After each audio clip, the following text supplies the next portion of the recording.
There was a time you couldn't ignore politics. Now, you avoid it. Not dramatically, not with a speech or a decision. You just stopped opening the articles, stopped engaging in the conversations. A news notification appears. Something in you registers it and moves on. You didn't plan this, but if you're honest, you recognize it. And somewhere underneath that recognition is a quiet question. Why did this happen? And is something wrong with you for letting it? Think about what it used to look like. You had opinions, strong ones. You followed elections the way some people follow sports. You shared articles. You got into arguments, online, at dinner, in your head on the drive home.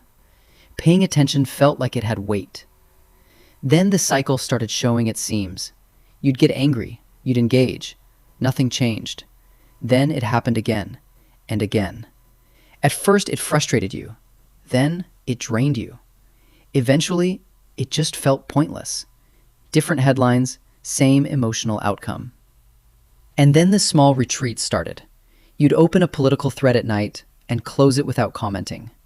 You'd type something out, a response, a correction, a point you'd been rehearsing, and then delete it. Because you already knew how the conversation would end. You started muting WhatsApp groups, leaving dinner table politics to others, scrolling past things that 6 months ago would have stopped you cold. It stopped feeling like awareness. It started feeling like noise. And underneath all of it, a low hum of shame. Like you should still be engaged. Like stepping back made you part of the problem. But the cost of staying in kept rising, and the return kept shrinking. Something more systematic was happening underneath all of this. Psychologists studying helplessness found something important. When someone acts repeatedly and sees no result they can influence, the brain stops connecting effort to outcome. It doesn't decide you're weak. It concludes the system is unresponsive. Think of it like a light switch disconnected from the bulb. You flip it once, twice, 10 times. Eventually, you stop reaching for it. Not because you forgot about the light, but because your nervous system learned the switch doesn't work. That's what happened to your political engagement. Your brain ran the numbers, effort in, outcome out, and quietly downgraded the entire domain. This isn't apathy. It's a rational conclusion drawn from repeated experience.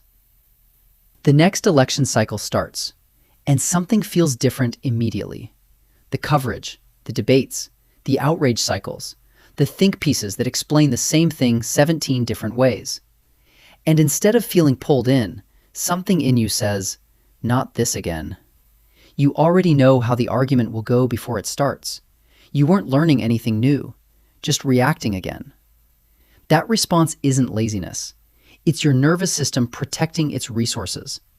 It recognized the pattern before you had words for it. Something changes when you see this clearly. The shame begins to loosen. Not because disengagement is suddenly virtuous, but because it stops feeling like a personal failure. The mind was responding to something real. And with that distance, something else becomes possible.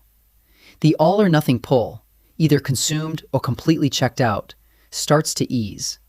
Smaller, more deliberate choices appear on their own. The panic response is simply gone. The nervous system no longer needs to shut the whole domain down to stay intact. You didn't become apathetic. Your mind ran the same loop enough times to learn that a certain kind of effort leads nowhere. So it stopped authorizing that effort. That's not a character flaw. That's an adaptation. The withdrawal wasn't random. It was your brain conserving itself, refusing to keep paying into a system that never paid back. The silence isn't emptiness. It's your mind refusing to keep paying for something that never paid you back.